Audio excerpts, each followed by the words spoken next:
Une tristement célèbre brasserie de Saint-Louis, soutenue par un capital énorme qui s'élève à plusieurs millions, et par conséquent capable de s'acheter le sentiment servile de la presse prostituée, a publié au cours des derniers mois une série de publicités infâmes qui constituent une insulte aux plus grands hommes que cette nation ait jamais engendrés et qui, en raison de ses tendances pernicieuses, auraient dû être supprimées dès son origine. Le dessein général de cette méprisable série est de présenter une brève biographie de quelques éminents hommes d'État américains, tels que Washington, Jefferson, Carroll ou Morris, qui vécurent avant que la science n'eût démontré les propriétés extrêmement délétères des boissons alcoolisées, et par conséquent avant que la nécessité morale de l'abstinence totale ne fût soulignée.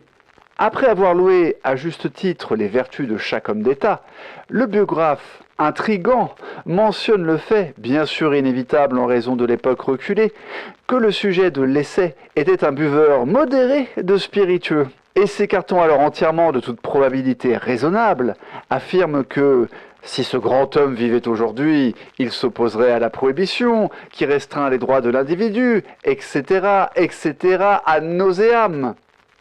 Quel commentaire est nécessaire face à un tel abus flagrant de la liberté de la presse ? Cette série, intitulée « Les pères de la Constitution », est publiée dans la quasi-totalité des quotidiens américains, atteignant et souillant l'esprit primitif de l'ouvrier et pervertissant l'intellect impressionnable de l'enfant. C'est un poison de la plus vile espèce, distribué contre rémunération par des journaux prétendument respectables, y compris ceux de la plus haute catégorie, tels que le Providence Daily Journal et l'Evening Bulletin. Le lecteur intelligent peut discerner avec aisance l'hypocrisie et la fausseté abjecte de ces misérables publicités. Il réalise pleinement le fait que nos ancêtres sérieux et vertueux auraient été non seulement des participants, mais des chefs de file actifs du mouvement pour la tempérance, s'il eût existé à l'époque.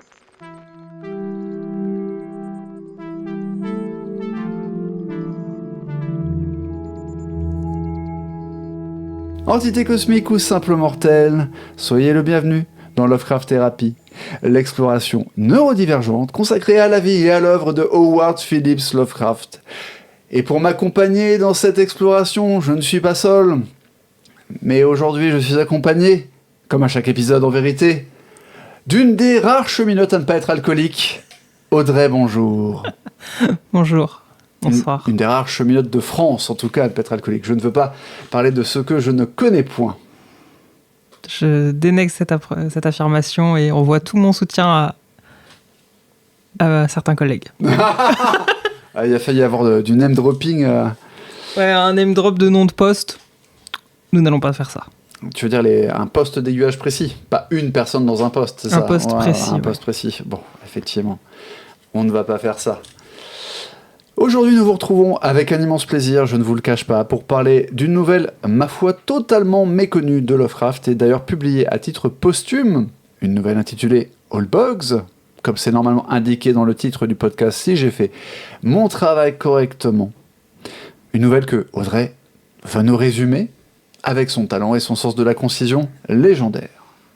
Nous sommes en 1950 et l'histoire prend place dans un bar de Chicago, le Sheehan's. L'atmosphère est lourde, poisseuse. Cela fait bien longtemps que le bar n'a vu ni lumière du jour, ni air frais. C'est un haut lieu du trafic de cigarettes et d'alcool. Nous est présenté un personnage du nom de Old Bug, décrit comme un clodo, une épave, qui ne s'exprime bien que lorsqu'il a trop bu. Est-ce un écrivain déchu ou un ancien professeur ? Personne ne le sait vraiment. Mais lorsqu'un jeune homme de bonne famille entre dans le pub, les choses vont dégénérer. Waouh, excellent pitch. Merci. Excellent pitch, ça fait rêver. On a l'impression qu'on va avoir un thriller. En fait, ça ressemble au pitch d'un film de huis clos, tu sais. Tout à fait. Genre un peu, ça me fait penser à Une nuit en enfer de Rodriguez. Que j'ai pas vu, mais oui. Ouais, mais qui commence comme ça. Mais j'ai vu Sinners, donc j'ai vu Une nuit en enfer. Oui, c'est ça. Et apparemment, il y a quelques similitudes entre les deux films. Mais bon, on commence tout de suite par des références peut-être un chouïa pointues, puisque ce podcast n'est officiellement pas consacré au cinéma. Comme Les Pieux ? Waouh, oui, parce que dans Sinners, c'est des vampires. Enfin, il y a des vampires, c'est ça. C'est que des vampires, ouais. C'est pas dans Une nuit en enfer, c'est pas des vampires ? C'est des zombies. En fait, genre, c'est pas des vampires classiques avec des canines qui boivent les crocs. C'est plus des espèces de morts vivants. genre des zombies, mais pas des zombies à la Walking Dead, un peu lents et morts, quoi. Techniquement, c'est des zombies... tu sais quoi, t'as peut-être raison, c'est peut-être des vampires, mais pour moi, il n'y a pas ce truc... Il me semble que justement, c'est des vampires et que du coup, la comparaison, elle est vraiment très obvious et que l'inspiration de Sinner, c'est vraiment très inspiré de Une nuit en enfer, puisque du coup, c'est le même pitch avec les mêmes monstres.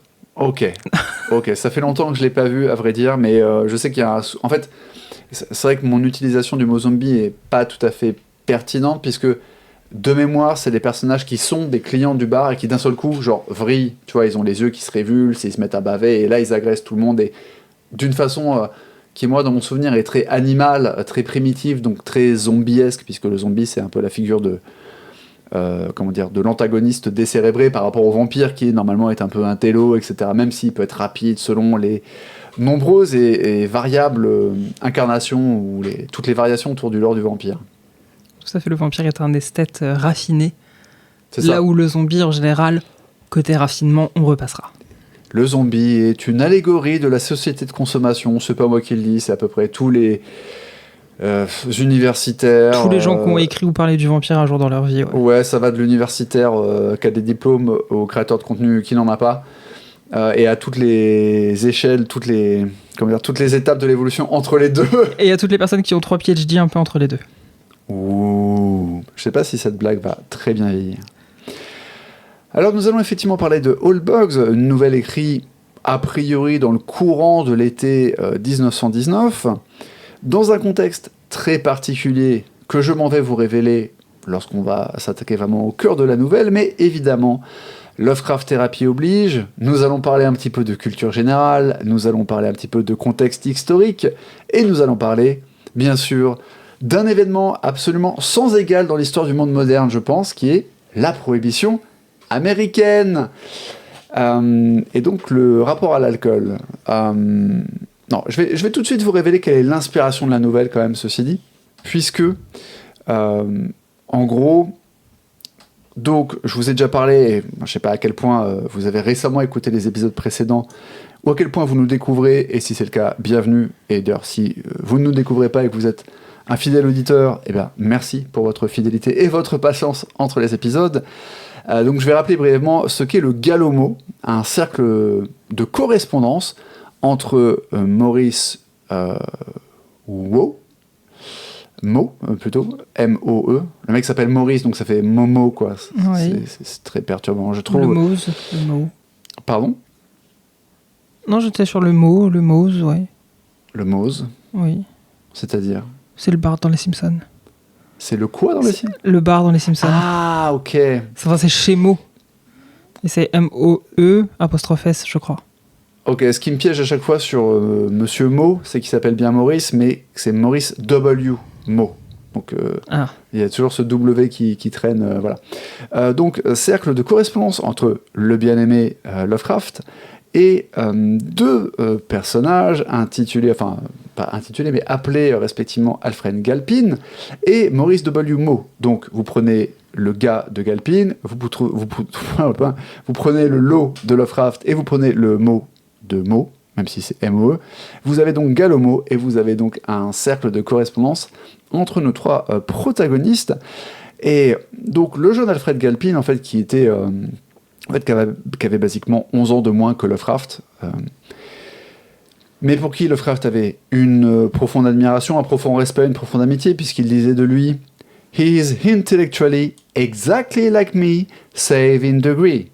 In degree, is immensely my superior, is what I should like to be, but I've no brains enough to be. » Donc, si on traduit au débeauté, intellectuellement, il est exactement comme moi, hormis en degré.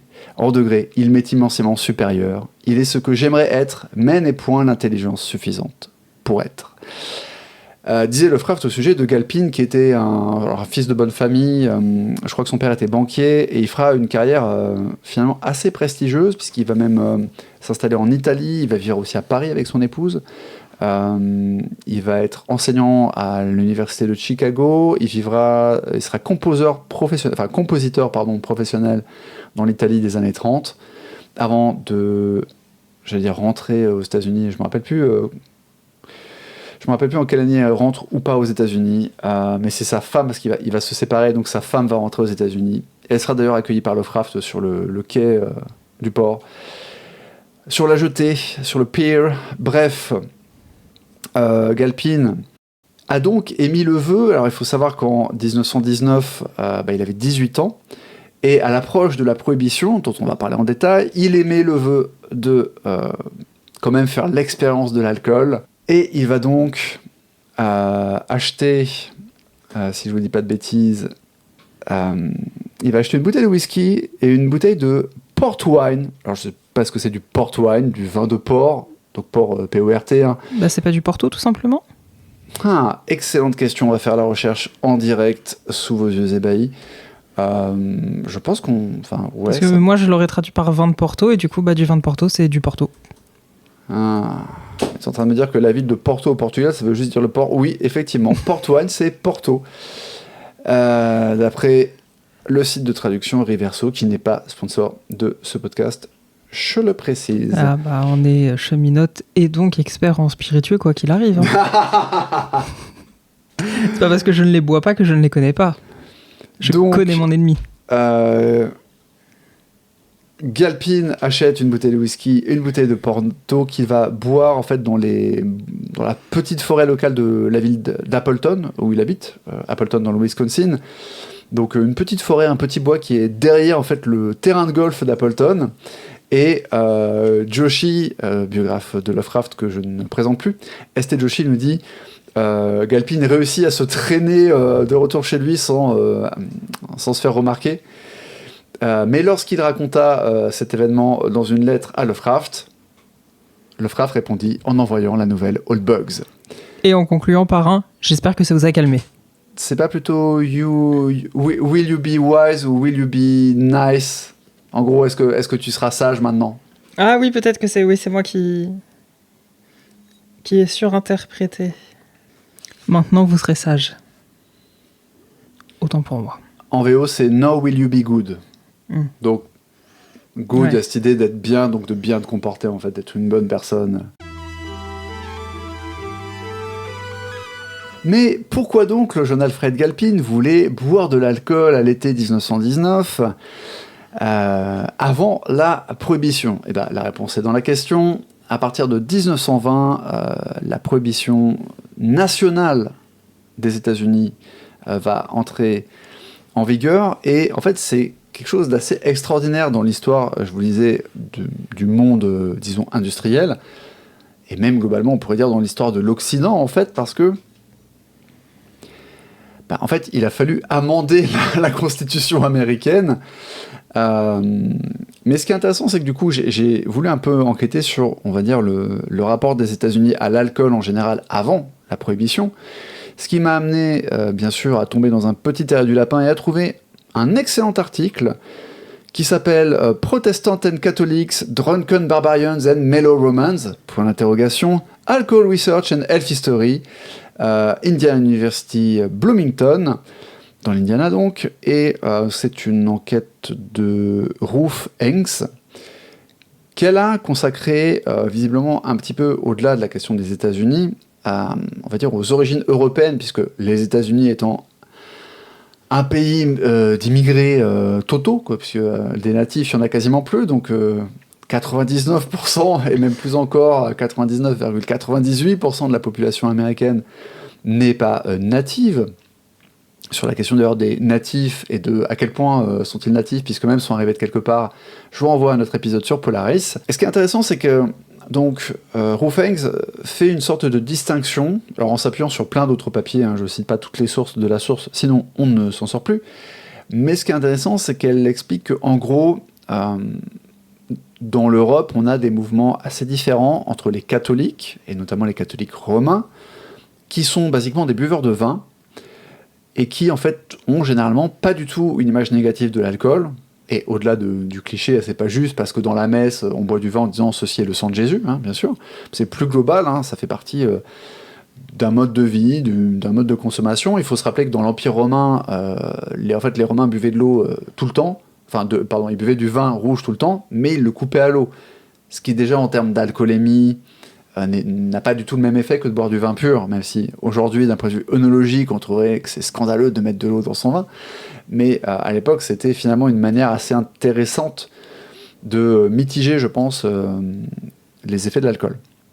Et à l'inverse des catholiques romains, on a en fait toute la sphère protestante, et notamment la sphère un petit peu des cultures nordiques, qui a un rapport beaucoup plus ambivalent, qui va déjà plus boire de la bière que du vin, pour des raisons agricoles en fait, des raisons de latitude en fait, et on va avoir un rapport du coup beaucoup plus ambivalent, beaucoup plus critique envers l'alcool chez les cultures dites protestantes. Je dis culture dite protestante parce qu'on va voir que quand on creuse aux États-Unis, en fait c'est un peu plus compliqué, puisque en fait il y a un certain nombre de, je vais appeler ça des congrégations ou des courants. Je ne suis pas expert en religion monothéiste. Hein. J'ai maintes fois eu l'occasion de répéter sur ce podcast que je n'avais pas fait de cours de catéchisme notamment. Donc j'en apprends tous les jours, mais voilà. Donc bon, je vais parler de courants. Donc il y a certains courants baptistes et certains courants méthodistes, ainsi que les mormons, ainsi que le courant pentecôtiste, je pense qu'on dit en français, c'est Pentecostal en anglais.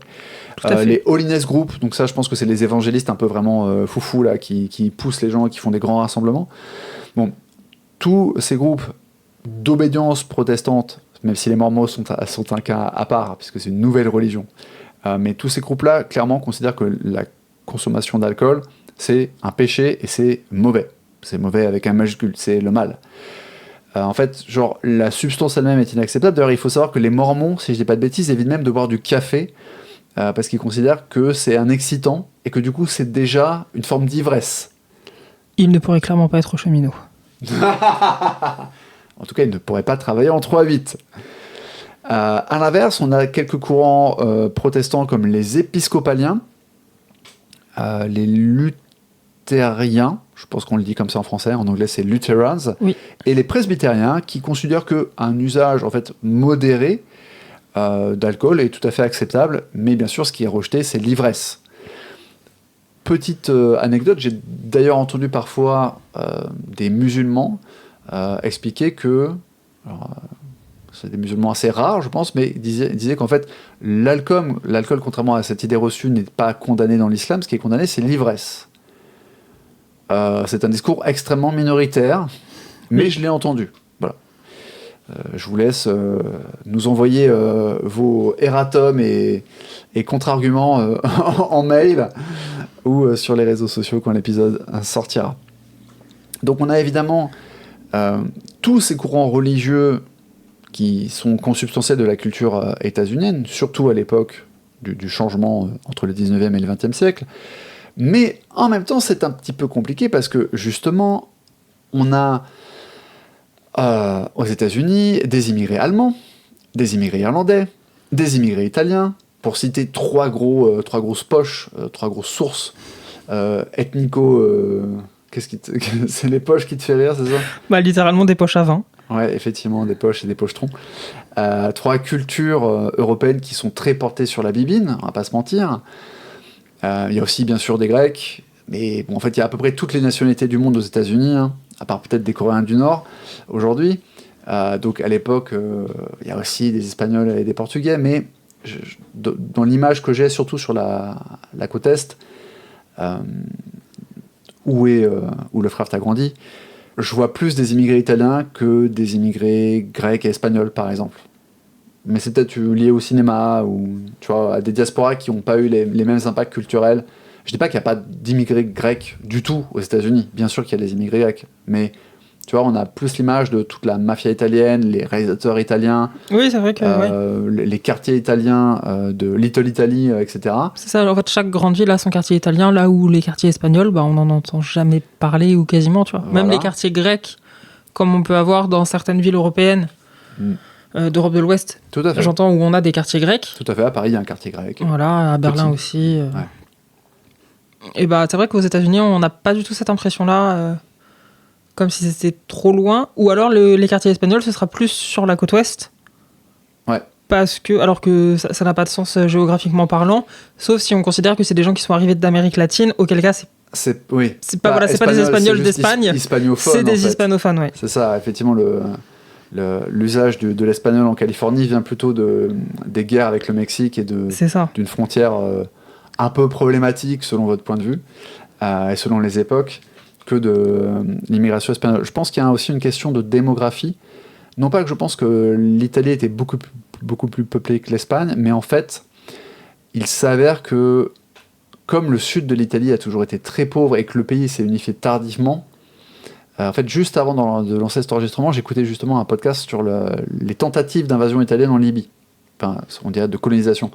Et justement, apparemment, une des motivations du gouvernement italien fraîchement unifié, parce que je crois que l'unification de l'Italie, c'est 1860, 1870, quelque chose comme ça. Oui, à peu près, ouais. Et en fait, c'est que c'est une manière de juguler finalement l'émigration des Italiens, puisque de facto, il y avait tellement de pauvreté dans le sud que les Italiens du sud partaient eux-mêmes, quittaient l'Italie. Donc pour endiguer cet exode, puisque vous le savez ou vous le savez pas, mais je le précise, vous connaissez peut-être la formule « la démographie, c'est le destin », qui est très à la mode en ce moment, pour les questions de migration et de crise migratoire, mais en vérité, même si aujourd'hui, avec l'IA et avec ce qu'on va appeler les nouvelles technologies ou le numérique, la question démographique est un petit peu modifiée, si on ne tient pas compte de la révolution informationnelle et qu'on va des premières civilisations, donc par exemple la Mésopotamie, jusqu'à l'ère moderne, l'ère industrielle de la Seconde Guerre mondiale, et même le début des années 60-70, en fait, la démographie, c'est le pouvoir d'un pays. Parce que la démographie, c'est des travailleurs et c'est des consommateurs. Je crois que c'est Mao qui disait un être humain, c'est une bouche à nourrir et deux mains pour travailler. Je ne ferai pas de commentaires sur Mao, pas tout de suite. On aura l'occasion d'en parler plus tard, je pense, dans d'autres podcasts. Mais voilà. Donc évidemment, pour le gouvernement italien de l'époque, voir qu'une partie de sa population part parce qu'il n'y a pas d'avenir dans le pays, c'est un problème. Et c'est une des raisons pour lesquelles ils se sont dit, en fait, on va coloniser des parties de l'Empire ottoman, comme ça on mettra nos Italiens là-bas. Ils seront, certes, ils quitteront le pays, mais en fait, ils seront sur une terre qui sera devenue italienne, etc. Et ça explique aussi, je pense, pourquoi il y a autant d'immigrés italiens aux États-Unis, plus visibles, etc., que d'immigrés grecs ou espagnols ou portugais, sachant qu'en plus le portugais c'est un petit pays. Oui. Même s'il y a dû avoir des exodes par moment, les proportions devaient être inférieures par rapport à la communauté italienne qui était plus enclin à s'exiler d'elle-même.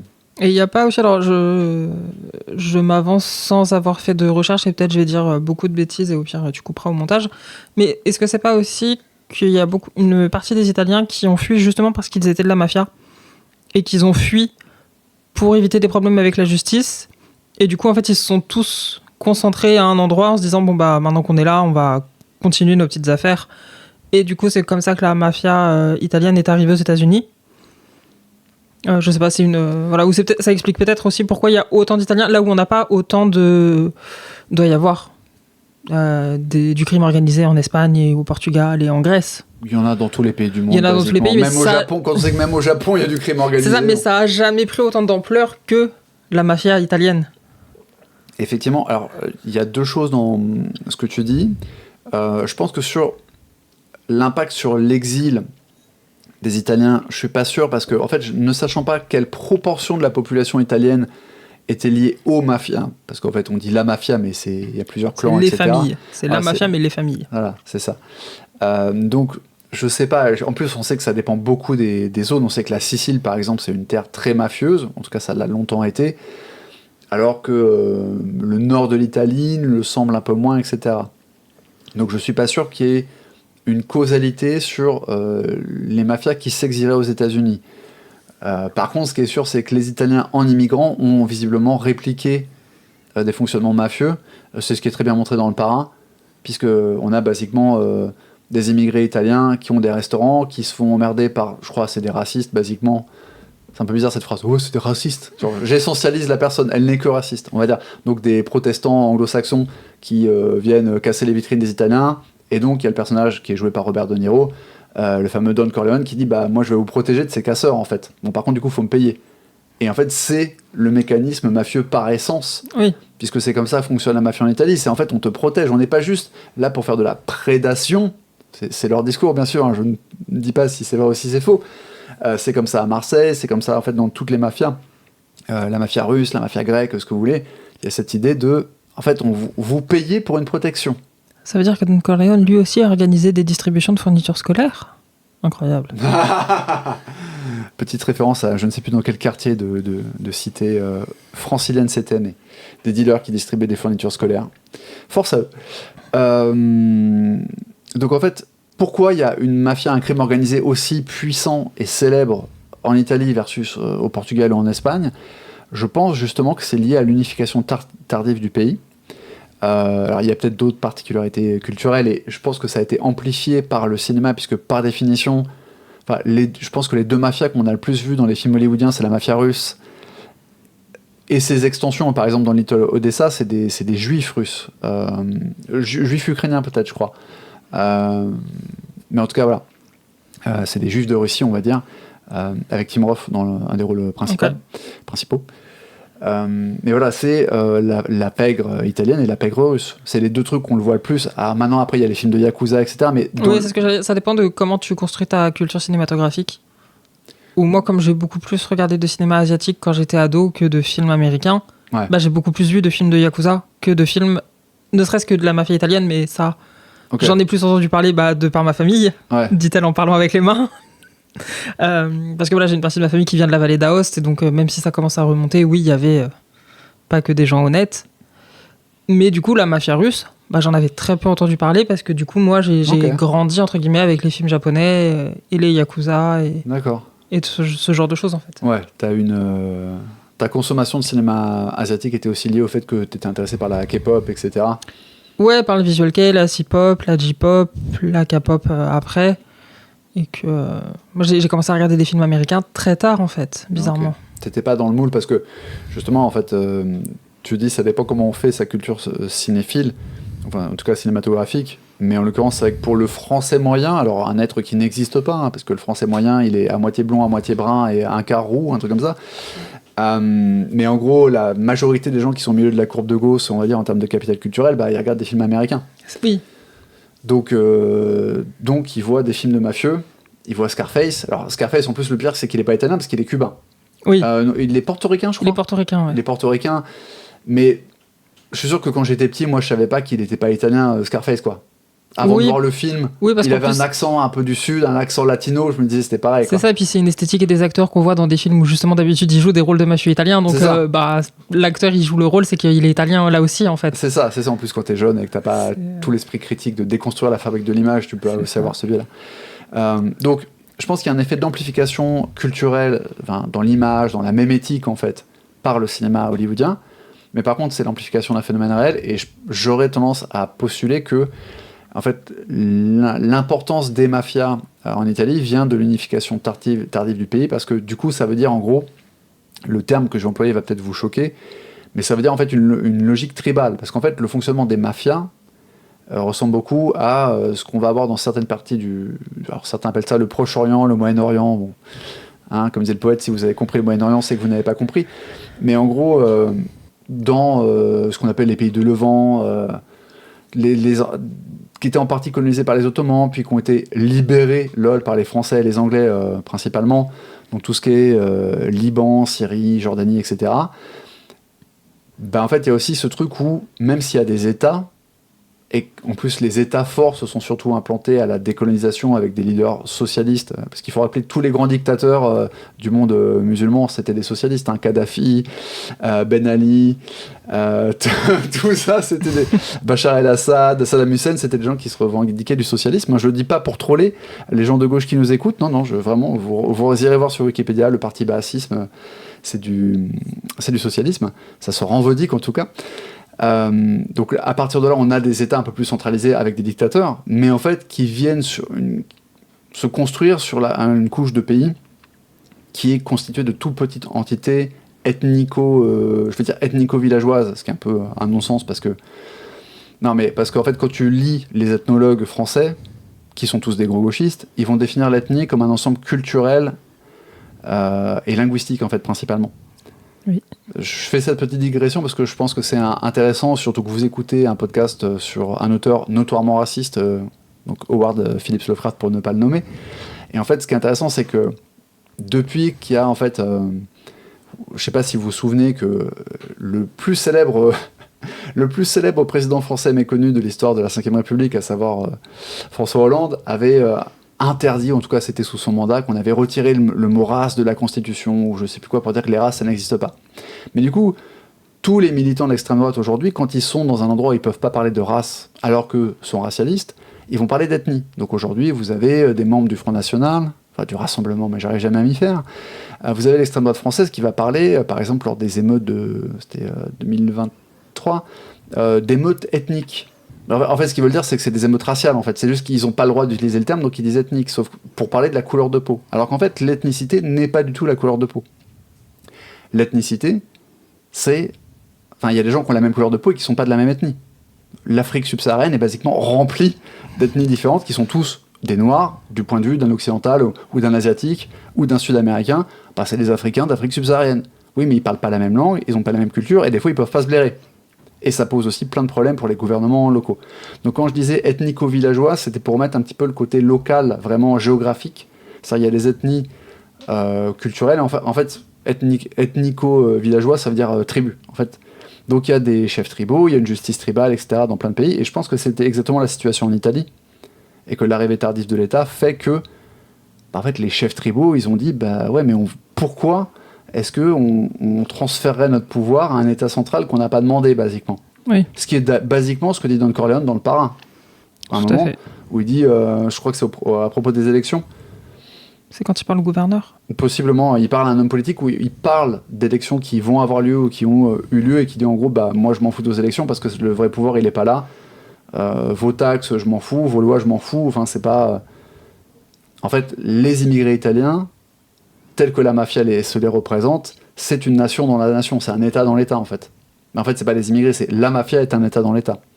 Tout ça pour une bouteille de Porto. Mais regarde, on a parlé de villageoise, donc on reste dans le thème.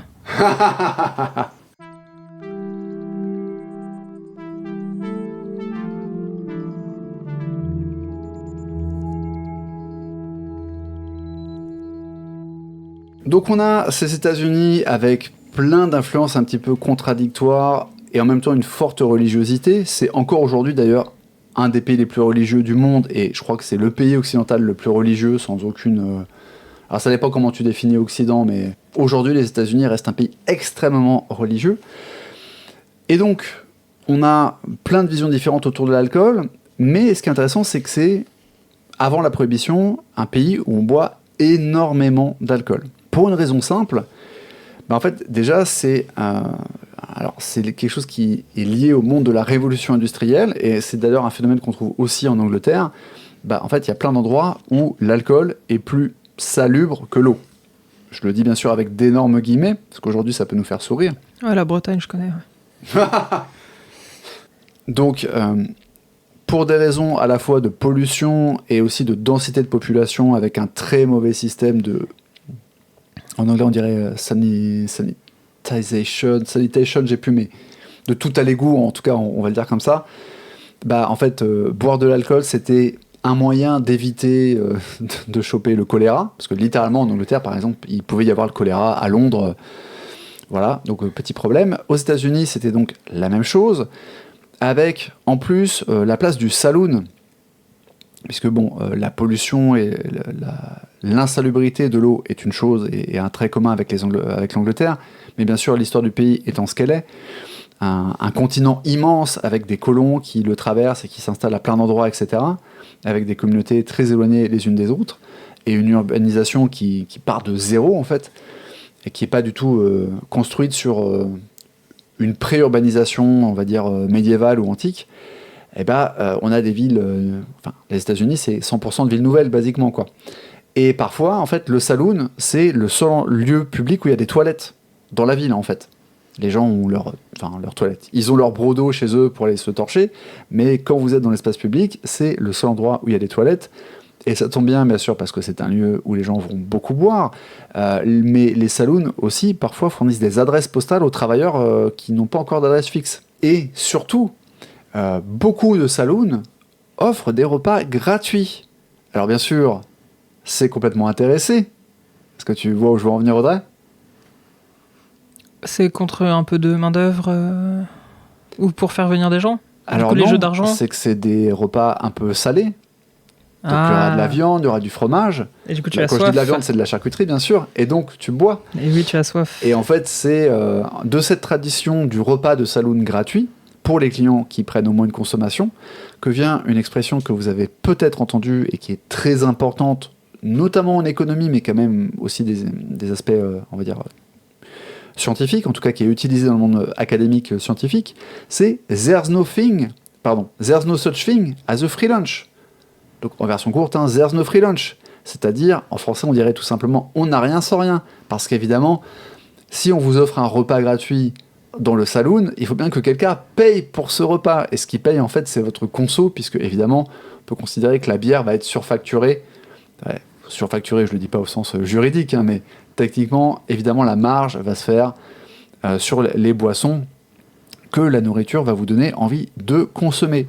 Ce qui n'empêche pas, en plein débat sur la prohibition, ce qui n'empêche pas, en 1917, quand Chicago tente de bannir en fait les repas gratuits, justement en considérant que c'est quelque chose qui pousse les gens à la consommation d'alcool, ce qui n'empêche pas certains Michael Montag, je me demande bien de quelle origine était ce garçon, d'expliquer en fait aux journalistes que déjà, il n'y a pas un repas gratuit, ça n'existe pas, parce qu'il faut que vous achetiez d'abord quelque chose au tenancier du saloon avant d'avoir droit au repas, et surtout que le repas, en fait, est the greatest tampering influence in the saloon. Donc, littéralement, la plus grande influence de modération dans le saloon, puisque, en fait, son argument, c'est si quelqu'un prend un whisky et qu'après il mange, il va probablement pas prendre un deuxième whisky, alors que s'il prend un whisky tout seul et qu'il mange pas, il va sûrement prendre un deuxième whisky parce qu'il aura faim. Je trouve ce raisonnement un peu questionnable. Au prix de la planche de charcuterie, ça se tient. Je pourrais épiloguer sur les prix pratiqués dans les bars et les bistrots parisiens, mais ce n'est pas le sujet de ce podcast. Mais on est quand même bien loin de l'esprit de base, si je puis me permettre. C'est sûr qu'aujourd'hui, voir qu'on peut rentrer dans un bar, prendre une conso et avoir un repas gratuit, même si c'est un petit repas, et effectivement l'équivalent d'une planche de charcuterie ou d'une planche de fromage, ça laisse rêveur à peu près tous les Parisiens et même je pense tous les Français du monde. Qui payent 18 € pour avoir une demi-tranche de jambon, 2 rondelles de saucisson et un bout de comté parce que c'est une planche mixte. Donc, blague à part, le saloon est un véritable lieu de vie. C'est un peu le tiers-lieu de l'époque. Parce que plus que ne le serait par exemple le barbier. Je vais peut-être pas expliquer ce que c'est un tiers-lieu, sinon on va y passer la nuit. Mais si, je vais le faire, un tiers-lieu. C'est un endroit qui n'est ni votre chez vous, ni votre travail. Ouais, c'est ça, c'est un lieu qui permet de se rassembler. De socialiser. Et qui ne soit pas l'église, en fait, justement. Ah, toi, tu inclus le fait que c'est pas l'église. Parce que pour moi, l'église est un tiers-lieu, justement. Parce qu'en fait, tiers, c'est genre 1, 2, 3 tiers, le troisième lieu. Et c'est un troisième lieu parce que le premier, c'est ton chez-toi, le deuxième, c'est ton travail. Ouais, mais je lisais on pourra couper, mais il y a vas-y. J'ai plus son nom, malheureusement. On est plus à une digression près. J'ai plus son nom, malheureusement, mais je lisais l'essai d'un sociologue français, justement, qui expliquait que le tiers-lieu ne comprenait pas l'église. Ouais, mais ça, c'est parce qu'il est sociologue français, donc il est de gauche. Donc pour lui, l'église ne peut pas être un tiers-lieu. Enfin, il faut dire les termes à un moment... quelles que soient vos opinions politiques, si vous niez le fait que 99,99% des sociologues, qui plus est français, sont de gauche, moi je peux rien... À un moment, 2 et 2, ça fait 36, quoi. Que vous soyez de gauche ou de droite ou du centre, what the fuck, je m'en fous, quoi, en fait. Je veux dire, mais juste factuellement, trouvez-moi un sociologue de droite en France aujourd'hui, compliqué, quoi. Parce qu'en fait, il explique qu'un tiers-lieu, c'est un lieu dans lequel on ne vient faire que ça. Ah. Alors que l'église, on n'y va pas pour chiller. Alors oui, c'est vrai que c'est vrai que l'église, tu y vas pour une action précise qui est la messe, et que l'activité de socialisation et de faire communauté qu'il y a autour de la vie religieuse, ça va être plutôt le bénévolat, la préparation de repas, donc c'est quelque chose qui est un peu périphérique, effectivement, à l'église en tant que telle. C'est ça, alors que là, le tiers-lieu, c'est un lieu où vous allez en vous promenant, vous y passez, vous regardez s'il y a des gens avec qui vous voulez socialiser. C'est ça le mot, oui, socialiser. Ouais, socialiser. Voilà, vous vous asseyez, vous prenez une conso ou pas, vous sortez un jeu de cartes ou vous prenez un des jeux qu'elle a, et en fait, vous n'êtes venu entre guillemets que pour ça. Vous restez le temps que vous voulez, alors que l'église, c'est pas vraiment comme un moulin. Enfin voilà, tu viens assister à la messe, tu peux pas faire des allers-retours. Alors, petite nuance sur le fait de dire vous ne venez que pour ça, parce que par exemple, on considère que dans pas mal de cultures, je pense à l'Amérique du Sud, et je pense à certains pays du Maghreb ou arabo-musulmans, le barbier, par exemple, est considéré comme intérieur, parce qu'en fait, certes, tu viens faire ta coupe, mais tu vas rester. En fait, tu vas arriver en avance, tu vas parler avec les gens qui attendent, tu vas parler avec le barbier, avec les clients qui sont en train de se faire coiffer, et tu restes après raser, pour discuter avec ceux qui arrivent. tu vois, là où ta coupe, elle prend 20 minutes, en fait, tu vas passer 1 heure au barbier, quoi. Ok. Et alors, pour finir cette digression qui est, ma foi, fort intéressante, enfin, en tout cas, moi, je trouve, hein, voilà. Le sachiez-vous, l'architecte américain, alors qui était, je crois, d'origine autrichienne, si je dis pas de bêtises, mais l'architecte américain qui a conçu le premier centre commercial était en fait, on va dire, d'obédience socialiste, et il espérait que le centre commercial soit justement un tiers-lieu. Parce qu'il faut se replacer dans la perspective. Là encore, on parle des États-Unis, donc un pays qui n'a que cette urbanisation sous forme de ville nouvelle, avec pas du tout l'inertie, c'est pas péjoratif quand je dis inertie, hein, mais l'inertie, ou disons l'héritage et l'histoire d'urbanisation progressive et de communautarisation progressive, c'est un peu bizarre ce mot, mais le fait qu'il y ait des communautés qui se créent, etc., qu'a l'Europe, l'Asie et l'Afrique dans une moindre mesure. Donc en fait, aux États-Unis, t'allais au travail, t'allais au saloon éventuellement, parce que là, le mec qui a inventé les centres commerciaux, c'est après la Deuxième Guerre mondiale, donc si je dis pas de bêtises. Donc voilà, on n'est plus sur les questions de tempérance et de prohibition, mais l'usage du saloon était un petit peu, on va dire, tombé en disgrâce parce que tu travailles tellement de toute manière avec le côté industriel. Mais en fait, du coup, à part l'église, effectivement, t'as pas de lieu de vie. Les villes n'ont pas de centre-ville. Enfin bon, c'est toute la problématique de l'urbanisme à l'américaine. Et donc lui, son centre commercial, il l'a imaginé comme un truc, justement, il y aura des bancs, on pourra s'asseoir, il n'y aura pas que des magasins, il y aura des restaurants, et ainsi de suite. Et en fait, aujourd'hui, tous les centres commerciaux que vous avez, je vais parler de ce que je connais, donc disons en Europe, en fait, ils sont basés quand même sur ce template initial, avec bien sûr des variations. Et on ne peut pas comparer les énormes centres commerciaux nord-américains avec les petits centres commerciaux français, ou même un truc comme Val d'Europe, qui est un des plus grands de France, si ce n'est d'Europe, je crois, justement. Et avec d'autre côté, genre les centres commerciaux Dubaïot, il faut comparer ce qui est comparable en termes d'échelle et de features, mais tous les centres commerciaux qui se développent en France dans les années 60-70 sont basés sur le template américain de ce gars qui était un idéaliste. Et on voit qu'en fait, ça n'a pas vraiment marché, même si encore... En fait, le bilan est assez mitigé. On a tous connu, je pense, adolescents, le fait d'aller glander dans un centre commercial. Et donc, oui, tu peux faire de l'argument que c'est un peu un tiers-lieu, mais c'est un tiers-lieu où, quand même, tu as une très forte incitation à consommer. Donc, c'était un peu... on va dire, le bilan est mitigé, pour le dire très poliment. Est-ce que toi, tu pensais au Lakeview Store ? Non. Construit en 1915, dans la banlieue de Duluth, dont on reparlera tout à l'heure. Alors non, je pensais pas du tout à ça. Non, toi, du coup, tu pensais à celui créé par Victor Gruen. Exactement, je pensais à Victor Gruen. Du juif viennois, effectivement, ayant fui l'Anschluss. Très bien. Non, mais c'était intéressant, du coup, de tomber sur Duluth, puisque j'en reparle tout à l'heure. Ok, parfait. Je ne connais pas cette personne, donc très bien. C'est une ville.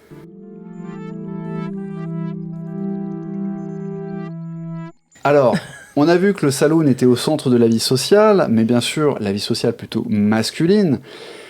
Ce qui fait qu'en fait, le mouvement de fond pour une interdiction de l'alcool aux États-Unis va grandir progressivement. Il va être porté à la fois par les religieux, dont j'ai parlé plus tôt, les courants religieux qui, eux, voient l'alcool comme un truc satanique, basiquement, mais aussi par des féministes, même si le terme féministe est un petit peu, approximatif, parce qu'en vérité, il y avait deux types de militantes anti-alcool. Il y avait des féministes et il y avait des tradwives, même si le terme est bien sûr anachronique, on n'employait pas ce terme à l'époque.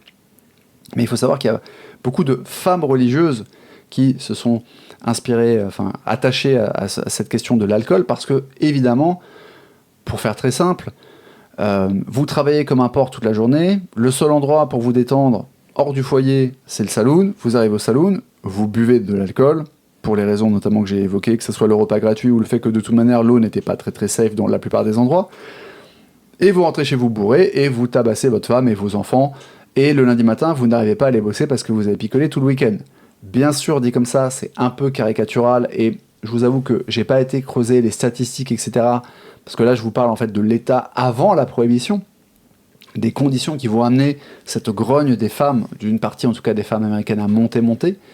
Mais ça va avoir quand même un effet assez important. On a des démonstrations, on a des femmes qui vont prier devant des saloons, on a des altercations avec des tenanciers qui leur jettent de l'alcool au visage, un tenancier qui menace une femme avec... j'ai entendu ça dans un podcast, et donc le terme employé était canon, donc je pense pas que c'était un vrai canon, mais en même temps, canon, ça se dit aussi gun, donc en tout cas avec une arme à feu, et la femme qui tient l'arme à feu et qui prie pendant 30 minutes, et le tenancier qui, de guerre là, finit par renoncer et baisser son arbre, etc. Donc voilà, des démonstrations assez spectaculaires et non violentes, en tout cas du côté des manifestantes.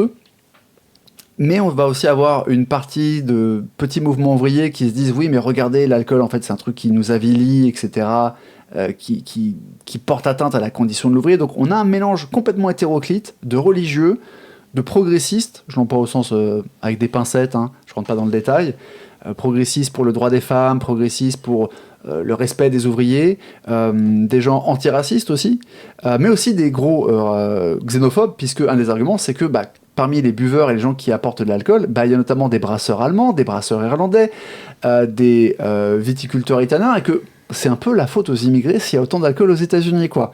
Donc on est vraiment dans un grand n'importe quoi en termes d'alliance politique. Il y a un des mouvements qui va vraiment prendre de l'ampleur, c'est la Anti-Saloon League, qui va en fait phagocyter un petit peu tous les autres mouvements, parce que c'est un mouvement qui va vraiment se focaliser sur l'alcool et uniquement sur l'alcool. Parce que, par exemple, parmi les femmes qui militent pour la prohibition, il y en a aussi qui militent pour le droit de vote des femmes. Donc tout ça se mélange un petit peu. Le Anti-Saloon League va dire, nous, notre seul truc, c'est interdire l'alcool. Un petit peu comme la NRA dit, nous, notre seul truc, c'est de défendre le droit à avoir une arme et de défendre les fabricants d'armes. Et bien sûr, avec l'arrivée de la Première Guerre mondiale, en fait, la Anti-Saloon League, elle va aussi mettre l'accent sur le fait que tous ces brasseurs américano-allemands, peut-être qu'en fait, ils sont en train d'empoisonner le travailleur et le soldat américain avec leur alcool, qui les abrutit, qui affaiblit le jugement, le discernement. Et puis tout cet argent, est-ce qu'ils n'en envoient pas une partie au bled? Donc, évidemment, c'est un levier important pour faire pression, mais il y a quand même un gros problème. C'est que l'alcool, enfin plutôt les taxes sur l'alcool, représentent, alors par exemple je vous donne le chiffre pour 1914, c'était 226 millions de dollars pour le gouvernement fédéral, et en gros on considère que au début du XXe siècle c'était entre 30 et 40% du revenu du gouvernement qui venait des taxes sur l'alcool, le vin et la bière. Donc évidemment c'est un petit peu compliqué d'interdire l'alcool à l'échelle nationale. Alors, nationale ou fédérale, hein, c'est pareil aux States, du coup. Pourtant, il y avait déjà eu quelques tentatives localisées. Donc, par exemple, l'État du Maine, donc c'est bien, on reste dans le nord-est américain, l'État du Maine avait interdit l'alcool dans tout l'État en 1851. Sauf que, en fait, cette prohibition a été abolie 5 ans plus tard, en 1856. Donc, alors, on peut faire l'argument que c'était parce que comme c'est juste à l'échelle d'un État, forcément il suffit de passer la frontière et on retrouve toutes les problématiques classiques d'un État fédéral. Mais ce qui est intéressant, c'est que ces premières tentatives d'interdiction de l'alcool, elles vont donner l'apparition du mot bootlegger. Est-ce que tu sais d'où ça vient, Audrey? Absolument pas. Ah, c'est les gens qui coupent l'alcool? Alors, qui font des mélanges un peu étonnants? Le bootlegger, c'est le trafiquant d'alcool. Et ça a connu une expansion et une dérive sémantique, puisque par exemple enregistrer un concert avec un magnétoscope planqué sur soi, pas un magnétoscope, un petit magnétophone. C'est très fort si tu arrives à enregistrer un concert avec un magnétoscope. Avec un magnétophone planqué sur toi, c'est aussi un bootleg. Tu vois, on parle de disque bootleg, d'enregistrement bootleg aussi pour la musique. Donc ça, c'est la dérive sémantique du mot. Ouais, moi je partais de là en disant que c'était presque des mix, des mash-up en fait. Okay. Pour moi, un bootleg, c'était ça, mais du coup, j'ai pas le... Eh bien, en fait, si tu te fies vraiment à l'étymologie du mot, en fait, c'est parce que les gens planquaient les bouteilles dans le haut de leurs bottes. D'où le bootleg. C'est pour ça que les jeans bootleg, on appelle ça des jeans bootleg aussi, parce qu'ils sont larges en bas, en fait. J'avais jamais réfléchi que c'était le même mot, en fait, botte, etc. Tu vois. Et donc, face à ce poids des prélèvements obligatoires venus de l'alcool, c'est compliqué de voter une prohibition, mais il y a un petit truc qui s'appelle le 16e amendement, qui est en fait l'adoption en 1913 d'un impôt sur le revenu. Parce que, oui, c'est à vous que je parle, chers auditeurs qui pensaient qu'il y a trop d'impôts en France, figurez-vous qu'il existait une époque où aux États-Unis, et d'ailleurs dans plein d'autres pays, il n'y avait pas d'impôt sur le revenu. Et ça, c'est quand même complètement dingo quand on y pense. Un monde idyllique, peut-être. Je blague, bien sûr, parce que tout de même, on peut considérer que l'impôt sur le revenu est plus égalitaire que la TVA, cette abomination sanglante. Mais en 1913, donc, il y a le 16e amendement qui établit un impôt sur le revenu à l'échelle de toute la fédération des États-Unis. Et c'est principalement ça qui va permettre au lobby anti-alcool de faire passer leur message et d'obtenir donc le 18e amendement qui est voté, enfin qui est adopté en 1919 et qui aboutit à l'interdiction de l'alcool. Alors attention, c'est l'interdiction de la fabrication, de la distillerie et du transport d'alcool. Il n'est pas interdit d'en posséder de façon extrêmement bizarre. Ni de le consommer. Ni de le consommer, me semble-t-il. Parce qu'on pourrait se dire, mais du coup, tous les gens qui sentent l'alcool, etc. Bon, voilà. Et je vais vous spoiler la suite de l'histoire. Hein. 13 ans plus tard, cet amendement sera aboli par le 21e, parce que ça va être, comme on l'a vu à l'échelle de l'État du Maine, un énorme fiasco. Le sachiez-vous, Al Capone, dont le pseudonyme était Scarface, enfin le petit surnom affectueux était Scarface, et qui inspira donc le légendaire film avec Al Pacino, qui joue pas du tout Al Capone, mais quelqu'un d'autre, puisque c'est plutôt la cocaïne qui est au cœur de Scarface que l'alcool. Mais Al Capone, qui était né à New York et qui a rapidement migré à Chicago, va faire toute sa fortune grâce à la prohibition. Tout ça pour oublier de déclarer ses impôts. Bah, c'est pas que tu oublies de les déclarer, c'est que par définition, si tes revenus sont des revenus illégaux, tu peux pas être en comment on dit ? En légalité. Ouais, être au clair, enfin j'ai pas le terme, mais... Ouais, mais il aurait pu s'arranger pour que ça se voit moins et ne pas se faire choper, en fait. Ah oui, bah après, je pense qu'ils ont mis du temps à le serrer. On va pas rentrer sur le détail de la carrière d'Al Capone, mais c'est en fait, la prohibition a un effet en fait assez inverse à ce qu'espéraient beaucoup des militants anti-prohibition. Alors, pas complètement, mais on va dire du côté des religieux, ça a eu des militants pro-prohibition. Oui, pardon, des militants pro. La prohibition va avoir un résultat basiquement complètement inversé, déjà parce qu'en fait, la consommation d'alcool ne va pas baisser, ça, et je vais y revenir, mais parce qu'en fait, c'est ce qui... Alors, il y a toujours un petit effet de hasard, de coïncidence et de corrélation en histoire.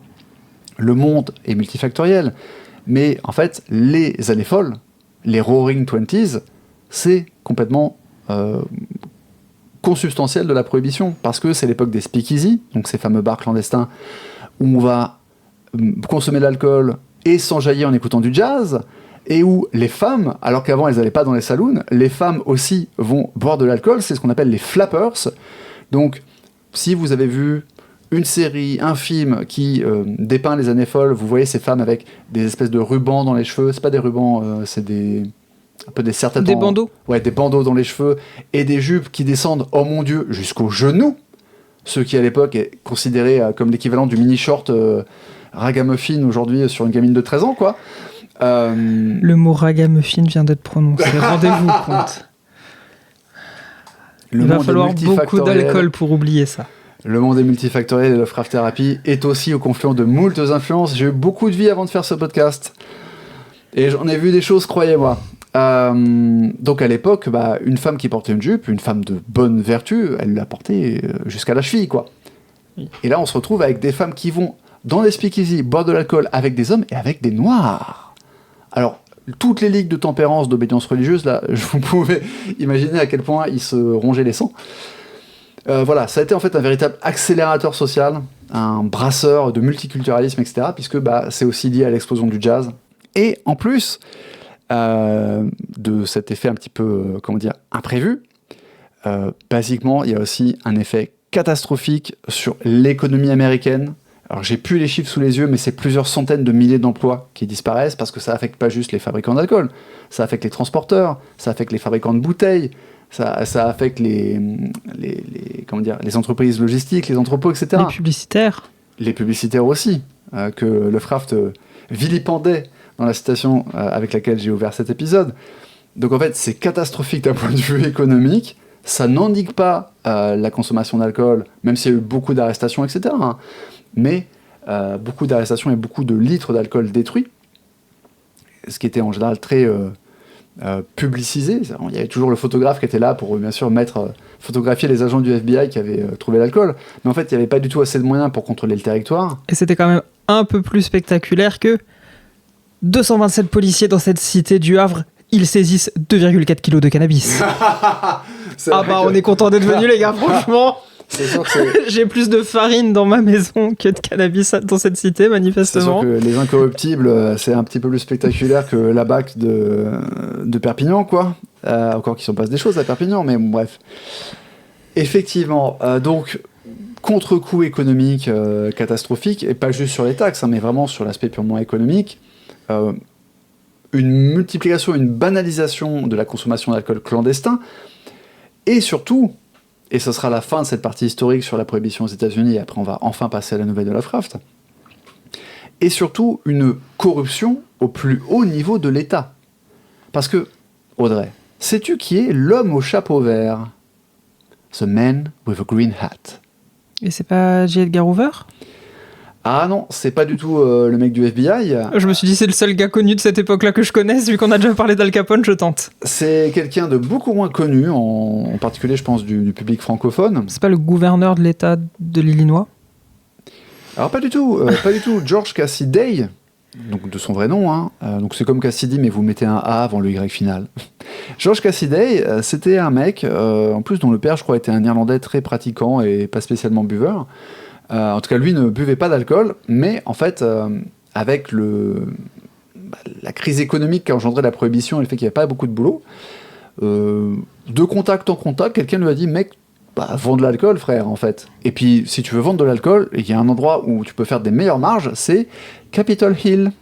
Donc Capitol Hill, si tu ne le sais pas, enfin pour ceux qui nous écoutent et qui ne le savent pas, c'est la colline au sommet de Washington où se trouve le Capitole, c'est-à-dire le Congrès américain. Le Congrès américain étant composé de 2 chambres, qui sont la Chambre des représentants, qui serait un peu une sorte de député, mais c'est pas tout à fait comparé avec la France, et le Sénat.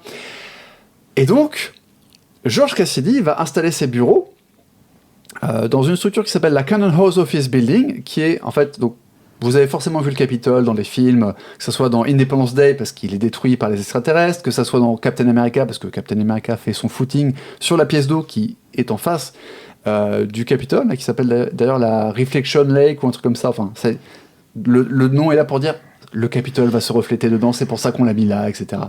Bon, ils ont tout bombé à Versailles, quoi, basiquement. Donc vous avez cet énorme bâtiment. Encore un coup de Vauban. Vous avez cet énorme bâtiment avec le Capitole, vraiment le dôme classique au milieu, et des ailes, etc. Mais ça, c'est juste le bâtiment principal. De part et d'autre, il y a plein de bâtiments qui sont, là encore, consacrés à l'administration américaine. Et donc, vous avez, en fait, c'est simple, vous prenez une des extrémités, je crois que c'est côté Chambre des représentants, vous prenez la Chambre des représentants au Capitole, vous traversez la rue, et en face, il y a donc le Cannon House Office Building, qui est une des plus vieilles constructions de Capitol Hill et du Sénat. Et bien donc, Cassidy, l'homme au chapeau vert, avait son bureau dedans, ce qui est très pratique parce qu'en fait, il y avait un tunnel qui reliait... Mais on est dans Tintin ou dans Lucky Luke, là? Plutôt dans Benjamin Gates, pour le coup. Ah, je les ai pas vus. Il faut que tu vois au moins le premier Benjamin Gates où Nicolas Cage vole la Constitution des États-Unis et où Sean Bean meurt. Je vous ai spoilé les films, en même temps il y a Sean Bean. Donc, Pauvre Boromir. Voilà, il s'est fait arrêter. Donc, d'abord, il a commencé ses activités en 1920, avec le début de la Prohibition. Et en 1925, il s'est fait arrêter une première fois. Et il a donc déménagé dans l'autre bâtiment exactement symétrique, qui lui est côté Chambre des sénateurs. Et il a continué donc à bootleguer jusqu'en février 1930, où il s'est fait arrêter une seconde fois et où il a écrit une série de 6 articles pour le Washington Post où il racontait toute sa vie, en fait, alors, sans citer les noms, mais en expliquant bien qui étaient ses clients, c'est-à-dire les parlementaires, oui, on va dire ça, les parlementaires américains, et sa conclusion, c'est que, basiquement, 4 parlementaires sur 5 étaient ses clients. Voilà, y compris des gens qui représentaient ce qu'on appelait des dry states, c'est-à-dire des États ou des comtés, des dry county, qui étaient pro-prohibition. Leurs électeurs étaient pro-prohibition, mais eux disaient, moi je fais juste ce que je fais pour être élu aux élections, en fait, mais moi, je kiffe l'alcool, en fait. Voilà, donc c'est vous dire, et en fait je trouve cette histoire absolument succulente. Vous pourrez aller voir la page Wikipédia de Cassidy, et je pense, j'ai pas eu le temps d'aller voir, mais je pense que la série pour le Washington Post, en fait, se trouve en ligne, probablement au moins sur la librairie du Congrès, quelle ironie, mais même peut-être sur des sites d'archives, etc., reproduits par différents médias. Moi, ça me fait penser, en fait, et je veux pas trop faire de politique ou quoi, mais ça me fait penser à l'état, basiquement, de déliquescence de la 5ème République française, et notamment, pour être plus précis, et pas faire des grandes généralités pseudo-populistes sur moins les élites, sur la consommation de stupéfiants à l'Assemblée nationale. Tout à fait. Chaque fois qu'une ONG veut faire du dépistage, bizarrement, ça ne marche jamais. Ils n'ont jamais les autorisations pour faire pisser les députés dans un bocal pour qu'on voit s'ils prennent, par exemple, de la cocaïne, juste par exemple, au hasard, cette drogue-là. On pourrait parler bien sûr de cannabis, on pourrait parler d'amphétamine, mais la cocaïne, une piste intéressante. Bizarrement, ça ne marche jamais. En tout cas, voilà, donc l'échec absolu de la prohibition, qu'il est quand même convenu d'appeler The Noble Experiment. Voilà, c'est comme ça qu'on l'appelle. Je ne sais pas à quel point cette appellation est ironique, mais une catastrophe absolue, en fait, une réussite juste pour nous avoir fourni les années folles et avoir permis l'âge d'or du jazz et tout, quoi. Mais pour le reste, ça n'a pas fait baisser la consommation d'alcool, ça a même aggravé les problèmes de santé publique puisque l'alcool était parfois fait dans des conditions pas très clean. Et corruption au plus haut niveau, bref, une catastrophe. Et il s'avère que Lovecraft, on l'avait déjà dit dans un précédent épisode, détestait l'alcool, il ne supportait pas l'odeur de l'alcool. Je pose ça là. Lovecraft ne supportait pas l'odeur de l'alcool. Peut-être une sensorialité exacerbée. Je vous ai dit au précédent épisode qu'il ne comprenait pas les êtres humains. Je vous ai dit au premier épisode que lui, quand il jouait, il avait besoin de cohérence intellectuelle. Je pose des petits cailloux comme ça sur le chemin. On verra où ça nous mène dans quelques épisodes. Voilà, je vous donne des petits indices. En tout cas, Lovecraft était un fervent opposant de l'alcool, et c'est ce qui l'amène évidemment à écrire All Bugs pour taquiner Alfred Galpin après son expérimentation de l'été 1919. Alors ma chère Audrey, qu'est-ce que tu as pensé de cette nouvelle ? Eh ben, je l'ai beaucoup aimé. J'ai enfin tout ce que je veux dans une nouvelle. Ah, ça me fait plaisir. Un début, un milieu, une fin, des descriptions, quelque chose qui se passe. Incroyable. Et pour une des premières fois, si ce n'est, je pense, en fait, la première fois depuis que nous faisons le Lovecraft Therapy, donc en 10 œuvres, je suis gentil, je fais un prix de gros, en plus de La Bête dans la caverne, je compte les œuvres de jeunesse.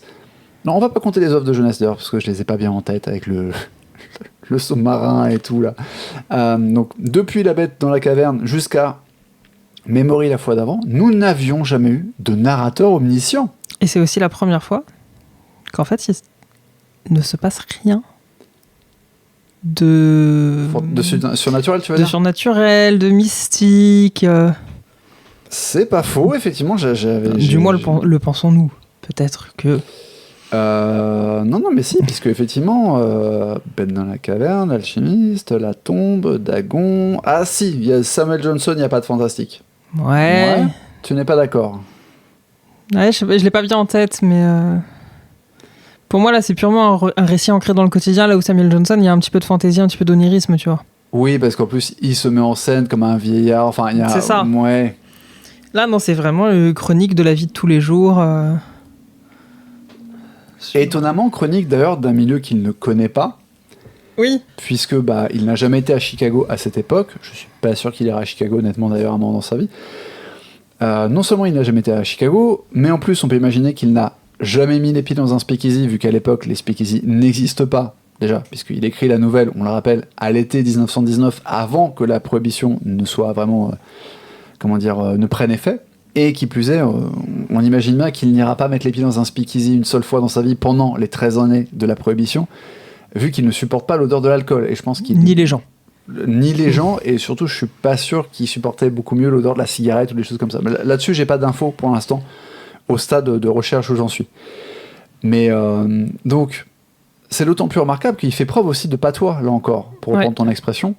Quand il fait parler les tenanciers, la faune interlope, en fait, qui est dans le speakeasy, ils ont des tournures de phrases qui sont des tournures argotiques, avec des mots mâchés, avec des expressions argotiques, etc. Et de la syntaxe approximative, dirions-nous. Tout à fait. Et ouais, non, ça fonctionne très bien, et vraiment, c'est une nouvelle que j'ai beaucoup aimée. Bon, j'ai trouvé le twist assez rapidement, parce qu'il y a un tout petit twist à la fin, mais c'est pas ça qui fait le sel de la nouvelle, honnêtement. C'est c'est pas une nouvelle à twist, c'est juste, ça arrive comme ça, et que vous l'ayez ou pas, c'est pas très grave. En fait, comme souvent, même dans les récits horrifiques de Lovecraft, et ce sera quasiment valable, en fait, sur toute son œuvre, hein. Il y a peut-être une ou deux exceptions. Il a écrit 77 nouvelles, si je dis pas de bêtises, de tête. En tout cas, on est entre 70 et 80. Si je compte pas le ghostwriting pour des clients ou des amis. Mais en fait, à de très rares exceptions, et là, j'en vois pas une, même si j'ai envie de penser à La Chose devant le seuil, mais même là, en fait, je crois que tu le vois venir assez vite. Lovecraft, comme on dit, n'est pas du tout un écrivain à suspense, c'est un écrivain à ambiance. C'est quelqu'un qui pose une ambiance, qui pose une atmosphère, qui pose un décor, qui pose une problématique parfois très profonde, hein. On en a déjà parlé un petit peu avec Dagon, par exemple, Dagon, Polaris, etc., qui va mettre ses obsessions sur le déclin civilisationnel, pour prendre uniquement cet exemple, qui est complètement lié d'ailleurs à sa perception de l'alcool, parce que qu'il ne supporte pas l'odeur, c'est une chose, mais on sait aussi qu'il détestait les fruits de mer et les crustacés et les poissons, et pourtant, là c'est purement sensoriel, quoi. Il aime pas ça, point. Oui. Alors que dans l'alcool, il y a cette idée que c'est quelque chose qui participe à l'avilissement de l'humain. D'ailleurs, je me sens obligé du coup de vous lire encore une citation de Lovecraft, puisque au début de cet épisode, je vous ai lu en fait l'extrait d'un essai. Alors un petit essai, hein, calmez-vous, quand on dit essai, ça fait à peu près 2 pages, qui s'appelle More Chain Lighting, qu'il a sorti en 1915, où il commentait en fait le travail de lobbying d'un journaliste amateur, donc je n'ai pas retenu le nom, peu importe, qui militait pour la tempérance, et pour défendre en fait le travail de cette personne, il expliquait justement l'hypocrisie des publicités. Bref, je ne vous renvoie pas au début de la citation, mais pour ne pas vous emmener dans quelque chose d'un peu trop long, et j'ai choisi de ne lire que la première moitié de la partie que je trouve sincèrement très intéressante dans cet essai, donc More Chain Lightning, où en fait il développe un petit peu sa critique de la publicité, et ça va vous donner une idée de sa répulsion, de son aversion envers l'alcool. Quant à la liberté individuelle, aux droits de l'homme et autres expressions populaires semblablement détournées, rares sont en vérité ceux qui ne sauraient percevoir que la liberté est le droit pour un homme de se transformer volontairement en bête et à la fin de se dégrader définitivement, lui et sa descendance sur l'échelle de l'évolution, équivaut à sa liberté et à son droit de voler et d'assassiner à volonté. Si la loi peut légitimement réprimer le vol et l'homicide, elle peut certainement, avec une égale justice, réprimer la fabrication, la vente et la consommation de ce mal liquide qui incite à la plupart des vols et des homicides du monde. Quant à la consommation modérée, entre guillemets, nous pourrions, selon une éthique similaire, tolérer le larcin modéré ou l'homicide modéré. La nature humaine n'admet aucun juste milieu en matière de boisson. Celui qui boit habituellement un peu, boira toujours à l'occasion un peu trop. C'est pourquoi la seule voie sensée est l'abstinence totale et absolue.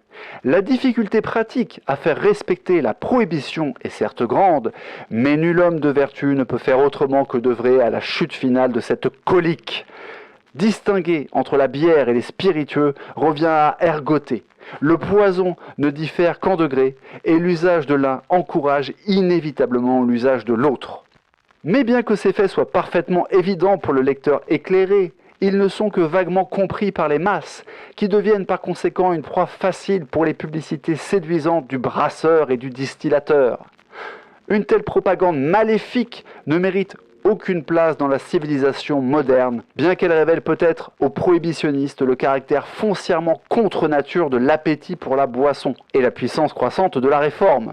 Les publicités sont manifestement conçues à la fois pour susciter les appétits liquoreux du public et pour annihiler l'effet bénéfique de l'œuvre de la prohibition.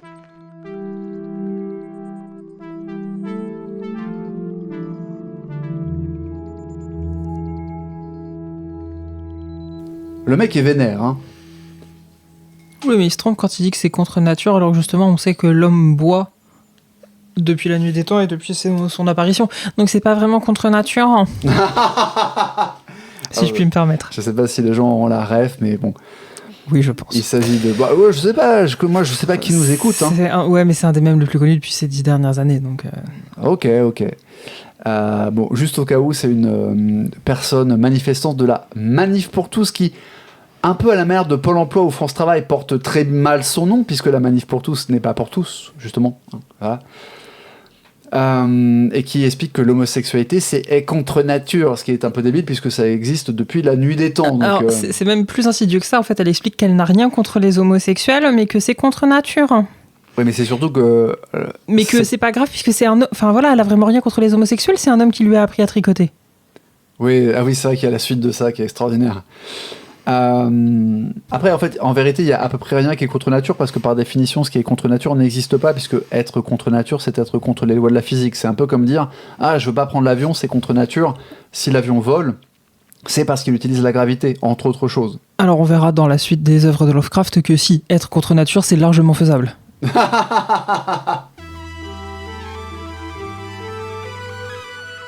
Alors effectivement, il y a toujours ce mélange assez saugrenu finalement chez Lovecraft entre un appel à la rationalité, une obsession de l'intellect, je vais dire en tout cas de la rigueur intellectuelle, même si en général quand on pense qu'on est rigoureux, on ne l'est pas. Mais bon, il y a une aspiration, il y a un grand intellect, une grande curiosité, le goût pour la science, etc., qui régulièrement se heurtent comme ça à des trucs en fait qui sont un peu claqués au sol, parce que en fait quand il dit que c'est maléfique, alors bon, l'essai, il faut remettre dans le contexte, hein, c'est Lovecraft qui écrit pour une publication de journalisme amateur, donc un peu à sa manière, de son obsession pour le parler anglais du XVIIIe siècle, etc. Il en fait des caisses et il est un peu dans la démesure. Mais c'est vrai que le choix des mots, l'appel à la morale, est en fait assez, je trouve, illogique quand on réfléchit en termes de scientificité et de rationalité. Enfin, pas complètement, parce que tu peux dire la rationalité, c'est bien comprendre le monde, mais tu le comprends bien pour en faire quelque chose. En fait, c'est l'argument, les scientifiques expliquent le monde, mais ils font pas de politique, c'est aux politiques, aux politiques au singulier, quoi. C'est les électeurs ou les politiciens, selon votre vision du pouvoir, justement, c'est au pouvoir politique d'utiliser les connaissances de la science pour aller vers un projet. Donc en gros, la science vous dit, si vous buvez de l'alcool, vous avez tel problème de santé, mais un politicien peut dire, moi je m'en fous que la population ait des problèmes de santé. Ou, de façon un petit peu moins caricaturale, pourrait dire, ouais, mais il y a un trade-off, parce que certes, il y a des problèmes de santé, mais en fait, ça coûte moins cher que de rendre l'eau potable et salubre dans l'ensemble de la ville avec le tout à l'égout, donc continuons à boire de l'alcool. Enfin, voilà. La décision morale, entre guillemets, hein, la morale c'est toujours subjectif et arbitraire, c'est pour ça en fait que je trouve ça antinomique avec la rationalité. C'est qu'en fait la rationalité c'est dire quelle est la réalité du monde, qu'est-ce qui est vrai avec un V majuscule, c'est quoi la réalité, c'est quoi la vérité, c'est quoi qu'est-ce que la connaissance scientifique nous permet de comprendre du monde, alors qu'en fait dès que tu pars dans la politique et donc la morale ou l'éthique ou la loi, en fait c'est complètement arbitraire. Ce sont des constructions culturelles, humaines, etc., quoi. Et c'est un peu bizarre de voir Lovecraft qui était à ce point-là intéressé par la science s'arc-bouter sur des positions qui en fait sont des positions un peu moralisatrices, quoi. Mais ce qui est intéressant, et je te rejoins sur l'idée que c'est pas du tout contre nature de boire de l'alcool, c'est que justement en 1917, il tombe sur un article écrit par ce qui je crois un autre journaliste amateur, et il va faire un petit essai encore plus court.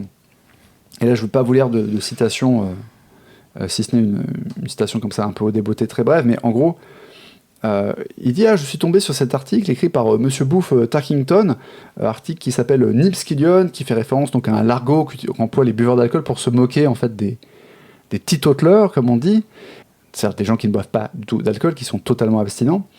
Et en fait, Lovecraft dit oui, mais cet article était vachement intéressant parce qu'en fait, d'après Monsieur Tarkington, en fait, l'incitation primitive à boire de l'alcool, ça vient du désir de la part de l'homme, d'un plus grand degré de plaisir et de relaxation que n'est compatible la condition physique et mentale normale. Et donc, il le dit,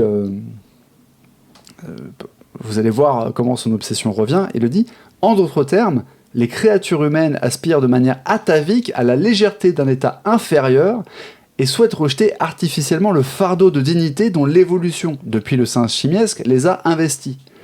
Et il reconnaît lui-même un peu plus loin que en fait, la vie moderne, c'est vachement chiant. Tellement chiant que ça peut amener à la stupeur, la détestation de soi, enfin, c'est le lovesomeness, le terme qu'il emploie.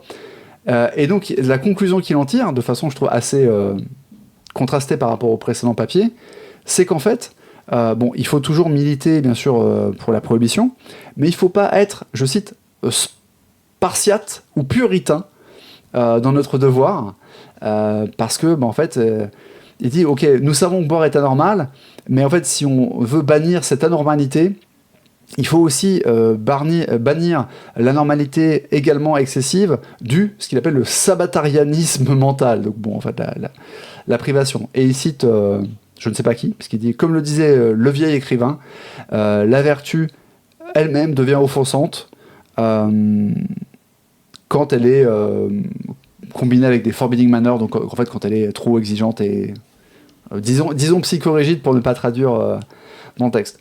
Donc en fait, il est quand même capable de bouger un petit peu son curseur, pas sur le fond, mais un petit peu de se dire, tu vois, c'est peut-être pas tant que ça contre nature de vouloir boire. Donc la nouvelle Old Bogs est à la fois humoristique, on revient là-dessus sur le fait que c'est peut-être pour ça qu'il s'y passe rien de surnaturel d'ailleurs, et c'est à la fois très premier degré parce que ça explique bien à quel point Lovecraft méprise l'alcool et considère que le consommer c'est s'avilir et c'est régresser. On retrouve cette notion de déclinisme en fait, là encore, toujours le déclin civilisationnel. L'alcool avilit les gens, etc. Oui, mais en même temps, Oldbug ne parle correctement en langage soutenu que quand il a trop bu. Comme si ça lui révélait un peu à son vrai lui ou à un pouvoir... Attention, la majorité du temps, il est hébété et en fait... Oui, on plutôt... dit que c'est une épave, mais... C'est ça. Et moi, j'ai l'impression que c'est plutôt, de temps en temps, il y a un jaillissement de son ancien lui malgré l'alcool, tu vois.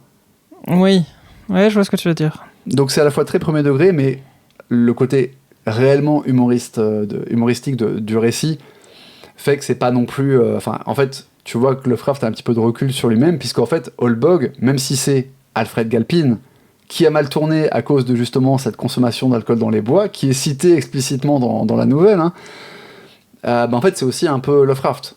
Le simple fait qu'il cite César, ceux qui vont mourir te saluent en latin dans le texte avant de s'effondrer, c'est complètement une référence à l'amour de Lovecraft pour les anciens textes, pour l'Antiquité, etc. Et le côté un peu pompeux. Et en fait, genre, quand Old Bogs est une épave, c'est Galpin qui a mal tourné et c'est une mise en garde, mais quand Old Bogs se met à sermonner les gens, c'est Lovecraft en fait qui s'exprime. Tu noteras d'ailleurs que c'est une œuvre d'anticipation, même s'il n'y s'y passe rien de surnaturel, puisque la nouvelle se passe en 1950. Tout à fait. Et je m'étais étonné de la prescience de Lovecraft d'avoir choisi Chicago. Je me suis dit, putain, on est en 1919, et il a senti que c'est Chicago qui allait devenir la plaque tournante. En fait, pas du tout. C'est parce que Galpin a été enseigné à l'université de Chicago, dans la vraie vie. Donc, c'est pour ça qu'il a choisi ce décor-là. Ouais, c'était vraiment un hommage tout le long. Oui, puisque même le love interest de Old Bogs, donc cette Eleanor Wigg, c'est une vraie personne. Tout à fait. Je trouve globalement que l'écriture est splendide, parce qu'en fait, c'est très ampoulé, mais ça fonctionne à merveille avec le propos, en fait. Oui, et je pense que c'est la taille en fait de la nouvelle qui la rend aussi parfaite. Parce que là, ça fait quoi, 4 pages un peu plus. Oui, ça aurait fait moins, ça aurait été décevant. Ça aurait fait plus, ça aurait été chiant. Oui, c'est vrai qu'on a... tu disais, c'est la première fois que tu as un début, un milieu, une fin. Et en fait, c'est assez vrai que... Bon, je serais pas aussi dur que ça, parce que je trouve que Dagon, par exemple, fonctionne très bien, tu vois. Oui, ça fonctionne bien, mais là, sur une nouvelle aussi courte... Dagon n'est pas très long non plus. Hein. Oui, soit. Mais souvent, tu dis, j'aimerais en savoir plus sur l'univers, etc. Et t'as l'impression... par exemple, Dagon, on peut faire... on peut dire que c'est presque une carte postale, en fait. Oui, alors que là, ce bar, j'y suis déjà allé, tu vois. Ouais. Il est suffisamment bien décrit pour que je sache ce que ça sent. Et il y a beaucoup Quand il décrit les odeurs, je sais ce que ça sent. Ah ouais? Avec cette odeur de Cologne, de cigarette froide, de whisky, je l'ai, l'odeur. Tu vois, sur les sièges, j'imagine en cuir, probablement. J'arrive à me figurer cette odeur et du coup, j'y suis tout de suite. Alors que Dagon, un peu moins. Oui, effectivement. Bah, tu peux plonger dans tes souvenirs du Morbihan à marée basse, oui, de la Gadoue. Pour, tant que je plonge pas ailleurs. Mais oui, c'est vrai qu'il y a l'odeur des cigares. Il y a l'odeur pestilentielle d'ailleurs, en fait. Hein, puisque en fait, la référence à Coleridge, donc c'est un poète qui a écrit sur Cologne et qui parlait des odeurs pestilentielles de Cologne, oui. Ce qui me laisse découvrir, supposer donc que en fait, l'eau de Cologne, c'est parce que ça puait à Cologne et qu'on fabriquait du parfum là-bas pour masquer les odeurs. Ouais. Extraordinaire. Je crois que c'est ça, mais oui. Extraordinaire. Et il y a aussi pas mal de personnages secondaires, mine de rien, en fait. Oui. Enfin, il y a ce qui est traduit en français par banqueroutier. Alors je précise que pour la version française, on n'avait que la traduction de David Camus pour les éditions de Nemos, pour l'intégrale qui est sortie chez eux. J'avais pas d'autres traductions à portée de main. Mais en fait, c'est banque defaulter, je crois. Donc effectivement, il y a cette idée que c'est quelqu'un qui fait défaut à ses paiements, enfin à ses dettes, quoi. Mais je sais pas si le terme banqueroutier est assez bien choisi pour traduire ça. On a lui, on a Schultz, espèce de racoleur, rabatteur ouais. Du bar. On a le tenancier du bar. Plus, après, on a les gens qui n'ont pas de nom. Mais c'est très vivant. En fait, c'est très bizarre parce que je crois que c'est la première fois qu'un endroit est effectivement aussi bien incarné, au sens très large du terme, dans une nouvelle de Lovecraft. Alors que il a jamais mis les pieds dans un bar de sa vie, quoi. Ouais, c'est ça qui est fou.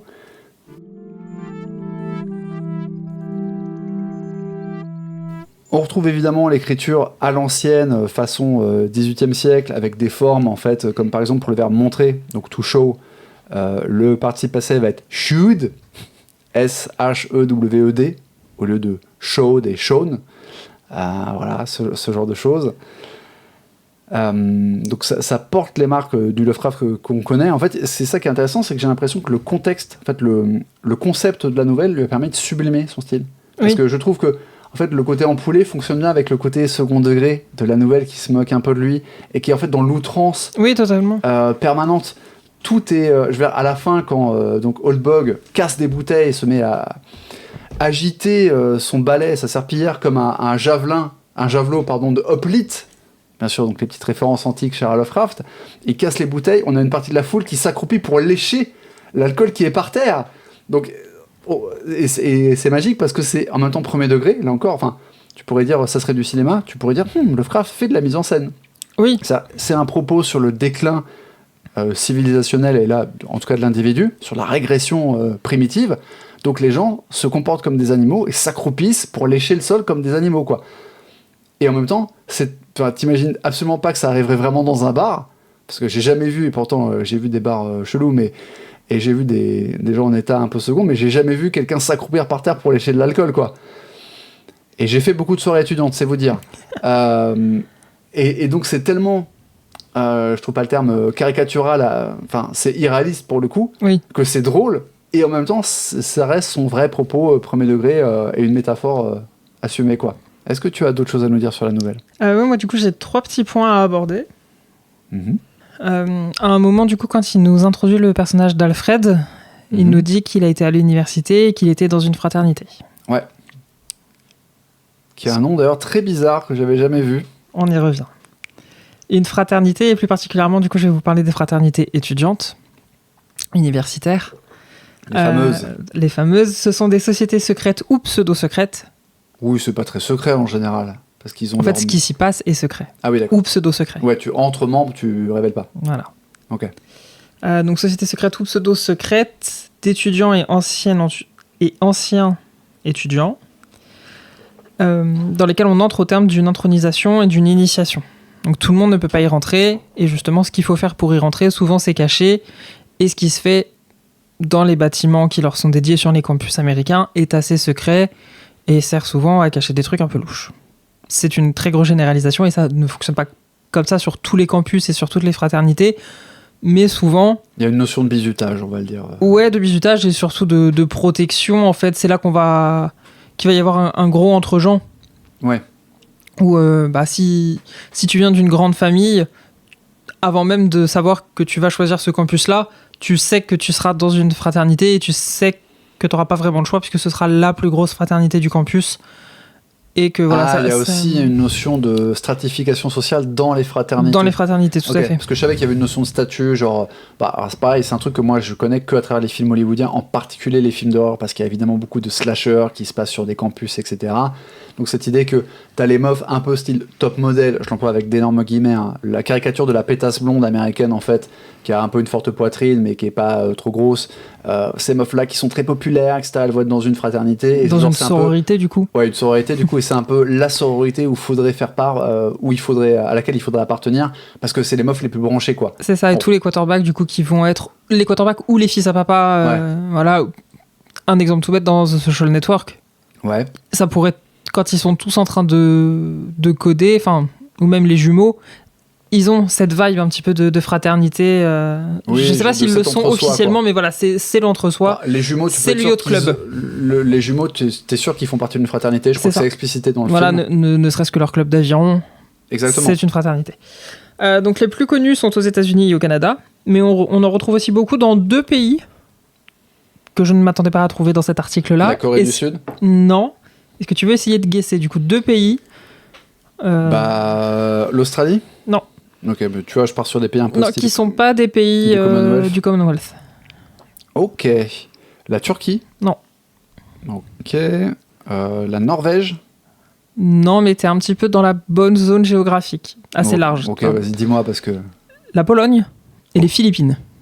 Ok, effectivement, assez improbable. En France, c'est assez méconnu, et surtout, en fait, quand ça a lieu en France, c'est que c'est repris par les écoles de commerce. Et donc, je ne vais pas dire ce que je pense des écoles de commerce, mais en gros, ça craint un peu. Bon, évidemment, je rappelle que Lovecraft Therapy est un podcast à vérité inclusive qui vous accueille, quelles que soient vos opinions politiques, votre race, votre couleur de peau, votre ethnicité, votre religion ou votre absence de religion, votre philosophie, votre âge. Voilà, même si du coup c'est pour ça qu'on essaie aussi d'expliciter les références, comme le mème de la manifestante homophobe, là, etc. On essaie de rendre le truc le plus ouvert à tous possible, mais évidemment, si ça vous plaît pas, comme dirait le plus grand philosophe français, si tu kiffes pas Renoir, t'écoutes pas et puis c'est tout. Voilà, et si vous voulez essayer de me faire changer d'avis sur les écoles de commerce, les DM Insta sont ouverts. Non, mais je connais des gens très bien qui ont fait des écoles de commerce. Par contre, je connais aussi des gros escrocs qui fraudent le fisc là. Qu'on fait des écoles de commerce. Exactement. On les connaît. Du coup, le nom d'une fraternité, c'est toujours sur le même principe. C'est 2 ou 3 lettres grecques. Ouais. Donc, Sigma, Oméga, Delta. Ouais. J'ai pas d'autres lettres grecques qui me viennent en tête. Alpha, Beta. Ouais, voilà. Beta, Sigma, Delta, qui est une des plus connues, ça, je crois. Phi, qu'on retrouve aussi beaucoup. Puis Oméga Phi. Ouais. Ce qui nous amène à un problème. Ok. Parce que, dans cette nouvelle, la fraternité est appelée Tapa Tapa Keg. Alors, je pense que c'est complètement du troll. Tout à fait. Parce que ce n'est pas possible, du coup, qu'une lettre soit reprise 2 fois. Mais... c'est dans la norme non dite de fraternité. Ça se fait pas. C'est 2 ou 3, mais différentes à chaque fois. Mais, il existe le Tepa Keg Inn, qui est un bar-restaurant situé à Duluth, dans le Minnesota. Et je pense que les gens qui ont créé ce café-restaurant connaissent la nouvelle de Lovecraft, vu que c'est à peu près les seules références qu'on trouve. Wow. Quand on tape Tepa Keg, on arrive directement sur ce café-restaurant. Ah ouais, donc on est sur un truc et de nerd. Duluth, Minnesota, c'est pas la plus grande ville du Minnesota, quoi. Mais C'est du coup, vraiment. quand on parlait des centres commerciaux comme tiers-lieu, tu m'avais dit en 1915. Ouais, un des premiers centres commerciaux est apparu à Duluth, dans le Minnesota. C'est pour ça que j'étais. Ah, donc par pur hasard, Totalement. quand moi je me suis mis à parler des centres commerciaux comme tiers-lieu, etc. J'ai été voir la page Wikipédia cherchant le nom de ton architecte. Et parce que moi j'avais aussi la ref dont tu parlais, et j'ai vu que ça avait commencé avant, justement à Duluth dans le Minnesota. Et je me dis, voilà, les ponts se construisent tout seuls, tout est nickel. C'est beau la synchronicité. Je rappelle que ce podcast est ouvert aux gens qui sont spiritueux ou spirituels ou pas du tout. Tout à fait. Et donc voilà, le Tepakeg Inn qui a l'air d'être plutôt bien noté en plus pour un petit bar-restaurant du fin fond du Minnesota. Si vous avez des recos, Est-ce qu'ils font des cheesecakes en forme de tentacule? Moi, c'est ça que je veux savoir. Alors non, ils ont pas l'air d'être spécialisés, tu vois, d'avoir un thème. Ouais. Mais voilà, en tout cas, l'anecdote m'a fait sourire. Un moment dans la nouvelle, il nous parle aussi de Théosien. Tout à fait.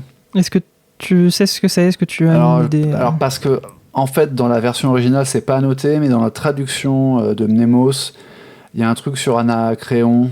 Anacréontique, c'est ça. Elle m'a dit, je peux pas lire mon Anacréontique. Enfin, voilà. Ah là là, mais c'est tellement drôle. Enfin, je suppose que si vous écoutez ce podcast, vous avez lu la nouvelle. Mais franchement, avec le Alfred Galpin Junior, enfin qui s'appelle pas Galpin du coup, parce que il a un autre nom parce que c'est Trévert. Alfred Trévert. C'est le nom du mec que Eleanor Wig a. Qui est un anagramme de le faire de travers. Ce qui ne veut rien dire, mais je l'ai trouvé tout à l'heure, ça m'a fait rire aussi. Ok. Il dit oui, en gros, quand je fais mes études, je suis obligé de boire de l'eau et tout. Là, quand j'étudie mes anacréotiques, je savais pas ce que c'était, et tu vas en parler, mais. Et du coup, il y a les gens dans le bar qui ouvrent des grands yeux et qui comprennent pas, et le frère qui dit oui. J'ai plus la formulation, je vais vous la retrouver, mais en gros, ils étaient out of the depth, quoi. Donc Théosien, c'est quelqu'un qui vient de la région de Théos, en grec. Tout à fait. En Grèce, pardon. Et Anacréon, c'était un poète, né aux alentours de -500. Un poète lyrique, mort à 85 ans, selon la légende, en s'étouffant avec un raisin sec. Le raisin avec lequel on fait du vin. J'ai retrouvé le... Oui, tu penses que c'est fait exprès? Je pense que c'est fait exprès. Ah là là, mais il est fort. Et dites-vous qu'à l'époque, il n'y avait pas Wikipédia. Il n'y avait même pas Internet. J'ai retrouvé le passage. Je vous lis l'original, on pourra lire la partie traduite après. Et comme ça, on pourra parler de la traduction. Donc, on a le jeune Alfred Trevor qui s'exclame « I want whiskey, good old-fashioned rye !» exclame Trevor enthusiastically. « I tell you, I'm good and tired of water after reading of the merry boats fellow used to have in old days. I can't read an Anacreontic without watering at the mouth, and it's something a lot stronger than water that my mouth waters for. Anacreontic? What in hell's that? Several hangers-on looked up as the young man went slightly beyond the depth. Je veux du whisky, du bon vieux rail, s'exclama Trevor avec enthousiasme. Je vais vous dire, j'en ai vraiment eu ma dose de l'eau après avoir lu le récit des joyeuses beuveries que les gars des bons vieux temps avaient l'habitude de s'offrir. Je ne peux pas lire un anacréontique sans avoir l'eau à la bouche. Or, ma bouche a soif de quelque chose de sacrément plus fort que de l'eau. Anacréontique? C'est quoi ce truc-là encore? Plusieurs piliers de bar levèrent les yeux lorsque le jeune homme s'aventura dans un domaine qui dépassait leurs compétences. Mais le banqueroutier incognito leur expliqua qu'Anacréon était un joyeux de riz qui avait vécu il y a longtemps et qui avait écrit que le monde était beaucoup plus cool quand il n'était qu'un gigantesque Chians. Ce qui est... Alors, là j'en perds mon latin, sans jeu de mots. Parce que quand j'ai vu cool dans la version française, je me suis dit, attends, il dit pas ça dans... Mon premier réflexe, ça a été... épidermiquement, comme dirait une ancienne première dame française. Épidermiquement, je me suis dit, mais c'est n'importe quoi. On dit pas cool, c'est un anachronisme en fait. Effectivement, en ayant la version originale sous les yeux, parce que je vous ai pas lu la toute dernière phrase qu'Audrey a lue, et donc en fait, il n'y a pas cool. C'est and wrote about the fun he had when all the words were just like she had. Donc c'est le fun. Et il n'y a pas du tout, c'était beaucoup plus cool. Enfin, il n'y a pas le mot cool, quoi. Et ouais, donc, en fait, ça, parce que fun en français, il a une connotation un peu, tu vois, genre c'est fun. ouais. Pas du tout, en fait. Quand tu dis que quelque chose est fun, c'est en général qu'il ne l'est pas. Tu veux dire, À moins ce que d'être, tu veux dire, c'est que c'est un truc de vieux. C'est ouais. un truc de quinca. C'est ça. Oui, mais c'est comme À Bat. moins d'être canadien et du coup de dire c'est le fun, ou là, du coup, tu as l'idée de ce que ça veut dire. On rappelle bien sûr qu'on salue tous nos amis canadiens. Évidemment. Oui, mais alors, oui, ça rejoint... Ouais, mais en fait, cool. En fait, moi, je me dis, c'était quoi l'argot de l'époque? Alors déjà, c'est pas tellement argotique. Non, parce que oui, quand tu dis joyeux de rire, il dit a gay old dog. Donc le fait de dire old dog, donc vieux chien, littéralement, c'est effectivement une tournure de phrase très familière. A gay old dog, au lieu de dire a merry fellow, par exemple, qui serait beaucoup plus soutenu. Mais donc qui a vécu il y a plusieurs années et qui a écrit About the Fun, il y a donc au sujet de l'amusement qu'il a eu quand tout le monde entier ressemblait à cette salle de billard qui s'appelle le Chian. The Fun, c'est pas argotique. Non, mais cool, c'est pas argotique non plus. Ouais, mais je trouve que alors, je trouve ça bizarre de mettre un anglicisme, tu vois. Ouais, mais en fait, il est plus considéré comme un anglicisme. Ouais, mais je sais pas, c'est du Lovecraft, tu vois. Non, moi je trouve le ça mec marche considérait que déjà l'anglais américain du 19e, c'était quasiment pas du vrai anglais, donc enfin, je trouve ça étrange de mettre cool dans la langue du personnage. Mais je suppose que oui, c'est une tentative du traducteur de rendre le registre de langue qui est assez familier, quoi. En tout cas, ouais, moi ça m'a pas choqué, je trouve que ça marche plutôt vraiment bien. Ouais. Tu vois, il allait pas dire sympatoche, quoi. Le monde était beaucoup plus sympa. À quel point... ouais, mais c'est tout le fun qu'il a eu, donc tout l'amusement qu'il a eu.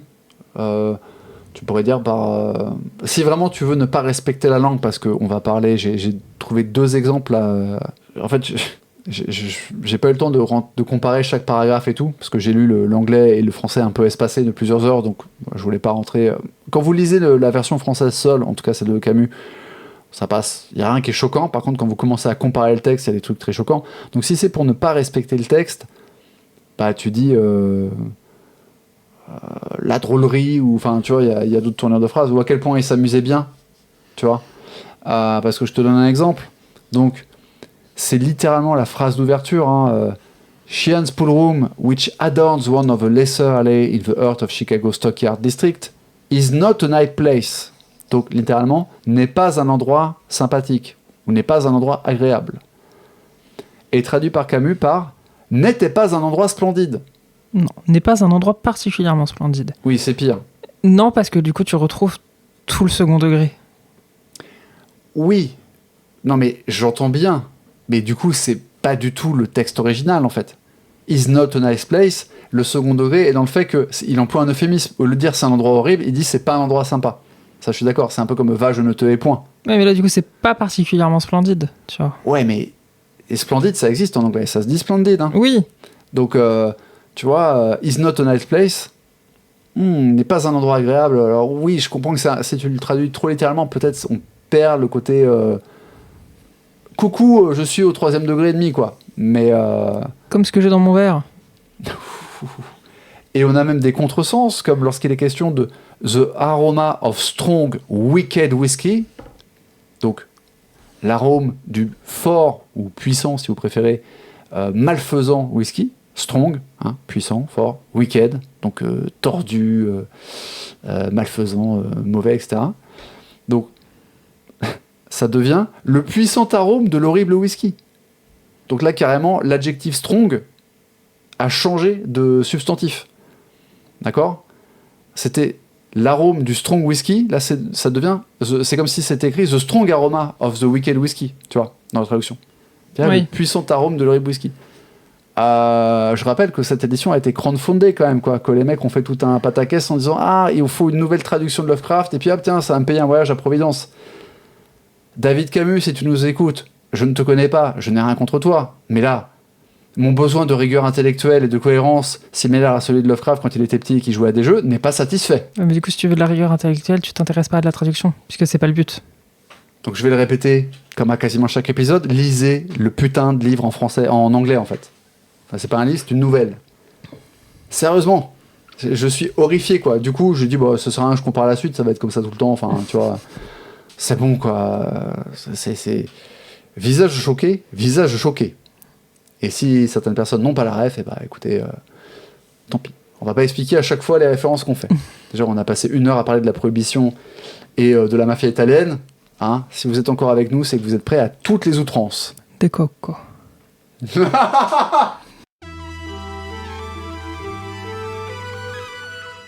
Alors, juste un petit erratum, parce que en creusant un petit peu la vie d'Alfred Galpin, dont on parlera vu qu'il était dans le légendaire Galomo, en fait, contrairement à ce que j'ai dit dans l'épisode précédent sur Memory, où je disais que Lovecraft avait probablement découvert l'œuvre de Nietzsche via le traitement qu'on avait fait à H.L. Mencken, en fait, non, c'est Alfred Galpin qui lui a fait découvrir Nietzsche.